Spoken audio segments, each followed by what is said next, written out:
President Trump may not think this is a national emergency, but I think going back to school for millions of children and the impacts on their families and the community is a national emergency. I believe that's what it is. Protecting our students, our educators, our communities, getting our schools open safely and effectively. This is a national emergency. But President Trump still doesn't have any real plan for how to open our schools safely. No real plan for how to help parents feel secure for their children. He's offering nothing but failure and delusions. From the start to finish, the American families and our children are paying the price for his failures. Failure to take this virus seriously early on in January and February, and it's spread around the globe. Failure to take steps we needed back in March and April to get this pandemic under control, to institute widespread testing and tracing, to control the spread. Failure to provide clear national science-based guidelines to state and local authorities. And failure to model even basic responsibility like socially distancing and wearing a mask. And failure to make sure educators and administrators have the equipment, the resources, and the training they need to open safely under the circumstances we find now. Donald Trump and Secretary DeVos haven't stepped up, and we're all seeing the results. Millions of students are now starting the new school year in the same way they finished the last one, at home. At home. Parents are doing their best, but more and more we're finding themselves at wit's end, struggling to balance work and childcare and educational duties, or worrying about their lost paycheck and how they'll make ends meet while trying to keep their kids on track with remote learning. Educators are taking on countless hours of additional training to learn how to use remote learning tools so they can still be there for their students, but they're worried about all the kids who used to count on our schools, all those children who need it so badly, and particularly those children who need more than the education they provide, their meals and safe places to spend the day. You know, we're all concerned about making sure COVID-19 doesn't further exacerbate the disparities that already have existed in our educational system for so many poor children and in so many communities of color. It's unacceptable, and it can't go on like this. We all want our schools to reopen safely, with a plan that prioritizes the health of our students and our educators and staff alike.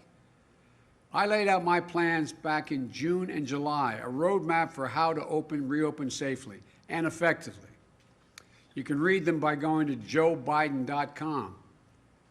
We need straightforward, common-sense solutions, but Trump refuses to act, starving schools of the needed funding they need now. They needed it beginning of the summer. Now, Trump's FEMA director is cutting schools loose.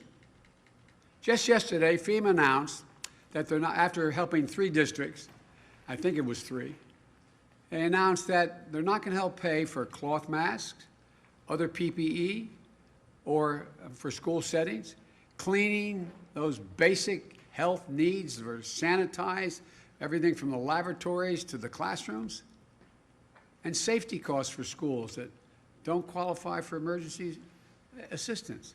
This is an emergency, Mr. President. This is an emergency. And Donald Trump and his FEMA should treat it as one.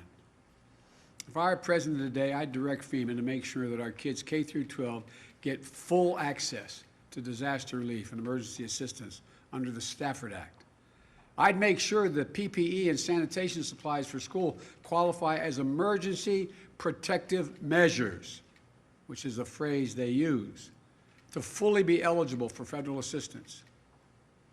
On top of that, I'd be working with the leaders of Congress now, today, to pass emergency packages for schools so they have the resources they need in order to be able to open safely. Money for ventilation. I heard that a lot when I had all those healthcare experts up on the Zoom. Money for ventilation and other health measures, but also more money to hire more teachers. Every recommendation we got was they should be dividing into pods, smaller classes. Smaller classes mean more educators are needed. Keeping classes socially distanced, small. Money for more psychologists and counselors. I introduced legislation a long time ago I proposed legislation a long time ago. We have one school psychologist every 1,507 children in school.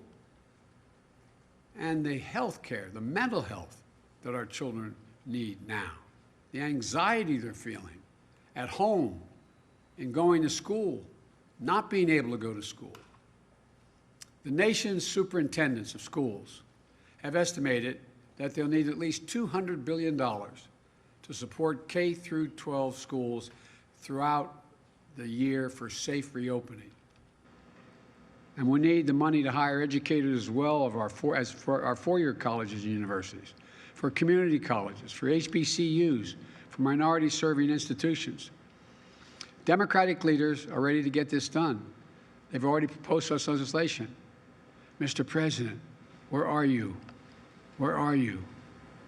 Why aren't you working on this? We need emergency support funding for our schools, and we need it now. Mr. President, that's your job. That's your job. That's what you should be focused on now. Getting our kids back to school safely, keeping schools safely able to remain open once they open.